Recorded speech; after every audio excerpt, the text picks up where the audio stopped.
তারপর আমি রাজুদার কাছে যাব এবং সুকান্ত বাবু রয়েছেন আমার সঙ্গে। এই মুহূর্তে ব্রেকিং নিউজ উঠে আসছে, ইলেকশন কমিশনার যা বলেছিলেন সেখান থেকেই তার দেওয়া তথ্য থেকে খবর উঠে আসছে।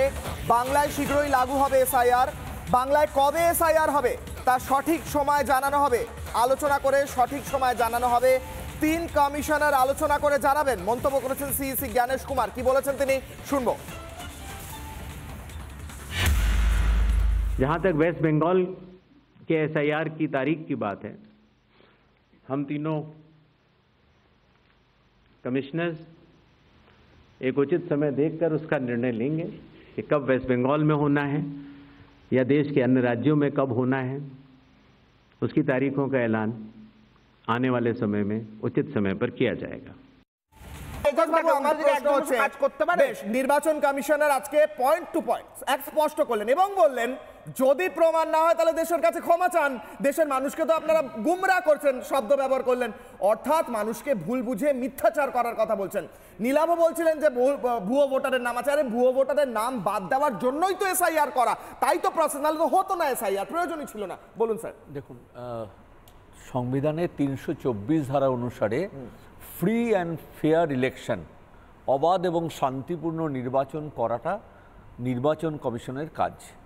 এবং নির্বাচন কমিশন বিভিন্ন রাজ্যে, যেমন পশ্চিমবঙ্গে আমরা দেখলাম যে এর আগে স্বরাষ্ট্র দপ্তর থেকে নির্দেশিকা পাঠানো হয়েছে যে তাদের সেপারেট স্ট্রাকচার থাকবে, সেপারেট বাজেট অ্যালোকেশন থাকবে, কোনো রকমভাবে রাজ্য সরকারের উপর নির্ভরশীল থাকবে না।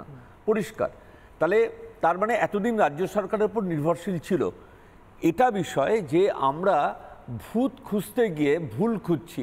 আসলে ভূত এবং ভুল দুটোই আছে। ভূত আছে অর্থাৎ যেটা মৃত তারা যেমন রয়ে গেছে, যারা আদৌ নাগরিক নয় তারা রয়ে গেছে, তাদের যদি আমরা বাদ দেই, অর্থাৎ দেশের নাগরিকরাই জনপ্রতিনিধি নির্বাচিত করবে, এটাই হওয়া উচিত। যে কোনো গণতান্ত্রিক ভারতবর্ষের মতো বৃহত্তম গণতান্ত্রিক রাষ্ট্রে এটাই কাম্য, এটাই হওয়া উচিত। কিন্তু আমি বুঝতে পারছি না এই যে মানে হল্লাবোল করা হলো বা হল্লাবোল করা হচ্ছে, এর কারণ হচ্ছে ভুল ভূত সব একা করে দেওয়া, সমস্ত কিছু গুলিয়ে দেওয়া, যাতে সংশোধনটা ভালোভাবে না হয়। এবং আমরা তো দেখছি যে স্যাম্পল চেকিং হচ্ছে বিভিন্ন বিধানসভায়, বিভিন্ন ওয়ার্ডে, সেখানে একটা বিরাট পরিমাণ মৃত মানুষ এখনো পর্যন্ত রয়ে গেছে, পরিবারের লোক বলছে রয়ে গেছে। আবার দেখা যাচ্ছে যে ডুয়াল নাম, যেটা একেবারে অবৈধ। আমার একটা কেন্দ্র থেকে আমি আরেকটা কেন্দ্রে শিফট করতে পারি, আমার এপিক নাম্বারটা চেঞ্জ করতে পারি, তাহলে আমার আগেরটা কাটতে হবে, এটাই আমারই দায়িত্ব। আমি যখন আবেদনের ভিত্তিতে নাম তুলছি, তাহলে আমার নির্বাচন কমিশনের উচিত আমার নামটাকে অটোমেটিক ডিলিট করা, যার পরিবর্তে দেওয়া, অথবা আমারও জানানো একই সঙ্গে যে আমি ওই এক কেন্দ্রে নাম তুলেছি, আমার আগের কেন্দ্র থেকে নাম সরিয়ে নেওয়া হোক। এই যদি হয় তাহলে এটা মনে রাখতে হবে সাইজ অফ দ্য স্যাম্পলটা কত। পপুলেশনটা হচ্ছে প্রায় 70 কোটি থেকে 80 কোটি মানুষের ভোটার। এই বিরাট সংখ্যকের মধ্যে একটা বা দুটো ভুলকে সামনে রেখে যদি আমরা পুরো সিস্টেমটাকে বরবাদ করার চেষ্টা করি, আমি বলবো সেটাই করার চেষ্টা করা হচ্ছে। যেটা প্রশ্ন যে সংশোধিত যে ভোটার লিস্ট সেটা আসার পরেও সংশোধনের কিন্তু সময় থাকে, তারপরে চূড়ান্ত ভোটার লিস্ট হয়, তারপর নির্বাচন, অনেকগুলো স্টেপ, এবং পোস্ট ফ্যাক্ট অর্থাৎ নির্বাচনের পরে 45 দিনের মধ্যে নির্বাচন অবাধ এবং শান্তিপূর্ণ হয়েছে কিনা তার সম্পর্কে সুনির্দিষ্ট অভিযোগ যেমন নির্বাচন কমিশনকে করা যায় তেমনি আদালতে করা যায়। আমরা তো জানি যে ডায়মন্ড হারবারে মামলা করা হয়েছে 45 দিনের মধ্যে, 45 দিন পর, 6 মাস পর। কেউ বললো ওই সময় ভুয়ো ভোট হয়েছিল, তাহলে তখন আসনি কেন তোমরা ভাই?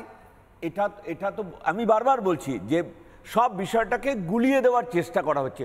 স্বচ্ছভাবে নির্বাচন করতে যেটা অবজেক্টিভ, 325-এর যে অবজেক্টিভ ইলেকশন কমিশনের ফ্রি অ্যান্ড ফেয়ার ইলেকশন, সেটা করতে অসুবিধাটা কোথায়? কেন বাংলাদেশের মানুষ বা অন্য কোনো রাষ্ট্রের মানুষ বা অনুপ্রবেশকারী যারা আমাদের নাগরিক নয় বা বারবার নাগরিক বা বাংলাদেশের নাগরিক বা পাকিস্তানের নাগরিক, তাদের কি অধিকার আছে আমাদের দেশের নির্বাচনে অংশগ্রহণ করবার?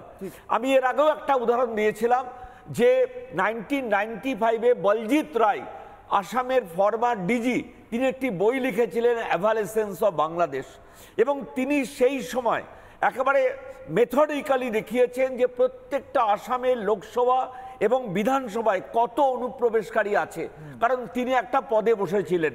এবং আমরা দেখলাম তারপরে ধীরে ধীরে সংশোধন হয়েছে। তো সুতরাং নেই এটা কেউ বলতে পারবে না। এবং আমরা তো দেখছি যে পুশব্যাক হচ্ছে, যদি একটা ভুল থাকে সেটা নিয়ে অনেক কিছু বলা হচ্ছে, কিন্তু যতগুলো সঠিক লোককে ভূত বা ভুল খুঁজে বের করা হয়েছে সেটা নিয়ে কিন্তু কেউ অ্যাপ্রিসিয়েশনের কথা বলছেন না।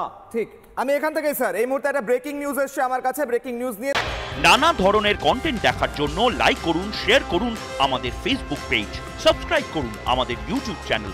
পাশাপাশি অন্যান্য ব্রেকিং নিউজের জন্য অবশ্যই চোখ রাখুন রিপাবলিক বাংলায়।